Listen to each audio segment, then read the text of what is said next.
దేశమెగినా ఎందుకాలెడినా ఏ పీఠమెక్కినా ఎవరేమనినా పొగరరాని తల్లి భూమి భారతిని నిలపరాని జాతి నిండు గౌరవం. జన్మనిచ్చిన నా తల్లిదండ్రులకి, విద్యాబుద్ధులు నేర్పిన మా గురువులకి, వేదికను అలంకరించిన పెద్దలకి, వేదిక ముందున్న నా పెద్దలకి హృదయపూర్వక నమస్కారాలు. నా భావి భారత పౌరులకి స్వాతంత్ర దినోత్సవ శుభాకాంక్షలు. భారతదేశానికి స్వాతంత్రం అనేది ఎలా పోయింది, మనకు 200 సంవత్సరాలు బానిసత్వం ఎలా వచ్చింది? 1757 ప్లాసీ యుద్ధం జరుగుతున్నప్పుడు ఇంగ్లాండ్ రాయబారి రాబర్ట్ క్లైవ్ భారతదేశంలో గల బెంగాల్ ప్రాంతానికి వచ్చారు.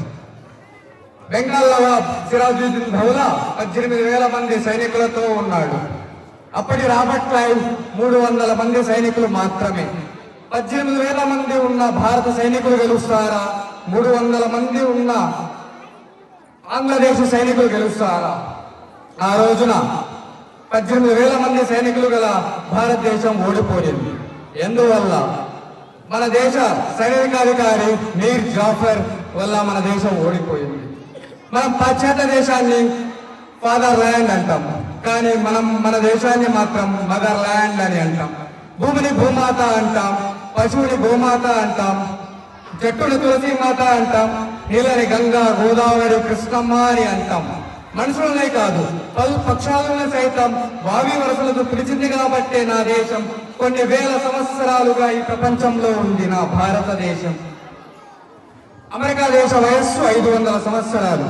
500 సంవత్సరాల క్రితం అమెరికా దేశం లేదు. ఇరాక్, ఇజ్రాయిల్ 2 దేశాల వయస్సు 2000 సంవత్సరాలు. 2000 సంవత్సరాల క్రితం ఇరాక్, ఇజ్రాయెల్ అనే దేశాలు ప్రపంచపటంలో మనకు కనబడవు. చైనా వయస్సు 5000 సంవత్సరాలు. 5000 సంవత్సరాల క్రితం చైనా సభ్యత, సంస్కృతి ప్రశ్నార్థకం. మరి నువ్వు, నేను, మనం పుట్టిన భారతదేశం వయసు ఎంత? ఏ తత్వవేత్తకి, శాస్త్రవేత్తల కొలమానాలకి అందనంత కాలం భారతదేశం యొక్క వయస్సు. ఆర్నాల్డ్ టైన్ బి అనే తత్వవేత్త అంటాడు, ఆయన నేను 28 దేశాల సంస్కృతులు చదివాను. ఈ రోజున ప్రపంచంలో 28 సంస్కృతులు లేవు. ప్రపంచంలో అత్యంత విషయాల్ని, ఫలాల్ని, ప్రజాస్వామ్యం యొక్క గుణగణాన్ని ప్రపంచానికి అందించిన దేశం గ్రీకు దేశం. అక్కడే అరిస్టాటిల్ పుట్టాడు. అలెగ్జాండర్ పుట్టిన గ్రీకు దేశం ఈ రోజున లేదు. ఇంకొక దేశం వస్తువులు తయారు చేసింది, వస్త్రాలను తయారు చేసి విదేశాలకు ఎగుమతి చేసి విదేశీ మాదక ద్రవ్యాన్ని సాధించి విశ్వ సామ్రాజ్యాన్ని సృష్టించిన రోమ్ సామ్రాజ్యం ప్రపంచంలో లేదు ఈ రోజున. ఇప్పుడు ఒక దేశం ఉంది, మనతోనే పుట్టింది, మనతోనే దార్శనికత గురించి మాట్లాడింది ఆ దేశం. కానీ ఆ దేశంలో 2 మిగిలాయి. ఆకాశం ఎత్తుకి పిరమిడ్లు, పాతాళంలో మమ్మీలు. అదే ఈజిప్టు దేశం. కొన్ని సంస్కృతుల పేర్లు మనకు తెలియవు. అజీరియా, సుమేరియా.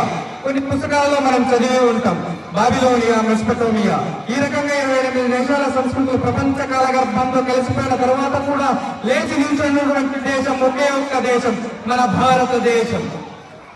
ప్రపంచంలో ఈ రోజున కనిపిస్తున్నటువంటి ప్రతి దేశం ప్రతి దేశం పైన దండయాత్రలు చేశాయి, దాడులు చేశాయి. ప్రపంచంలో ఒకే ఒక్క దేశం 1000 సంవత్సరాలుగా ఈ దేశం పైన కూడా దాడి చేయని దేశం మన భారతదేశం. మన దేశం పైన 1200 సంవత్సరాలు దాడులు జరిగాయి. చెకులు, హులులు, బర్బరులు, డచ్ వాళ్ళు, పోర్చుగీసు వాళ్ళు, పఠానులు, మొగలయ్యులు, ఆంగ్లేయులు ఇలా ఒకరి తర్వాత ఒకరు మన దేశం పైన 1200 సంవత్సరాలు దండయాత్రలు చేసిన, దాడులు చేసినా కూడా లేచి నిల్చున్నటువంటి దేశం మన భారతదేశం. కారణం ఏమిటి అంటే భారతదేశం ప్రపంచంలో అప్రఖ్యాతంగా, నిరాటకంగా ప్రపంచంలో తనదైనటువంటి సంస్కృతిని ప్రపంచవ్యాప్తి చేయడంలో అంతరం ఏమిటి, మర్మం ఏమిటి అంటే 2 అక్షరాల ప్రపంచాన్ని నడిపిస్తున్నది.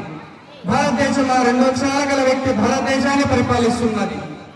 2 అక్షరాల గల వ్యక్తి భారతదేశం యొక్క సంస్కృతిని ప్రపంచ పరివ్యాప్తం చేస్తున్న ఆ 2 అక్షరాలు కలిగిన వ్యక్తి ఎవరో కాదు, మన అమ్మ. నాకు ఈ అవకాశాన్ని ఇచ్చిన పెద్దలకి నా హృదయపూర్వక ధన్యవాదాలు తెలియజేసుకుంటూ అందరం ఒక్కసారిగా భారత మాతకు జయజయలు పలుకుదాం. భారత్ మాతా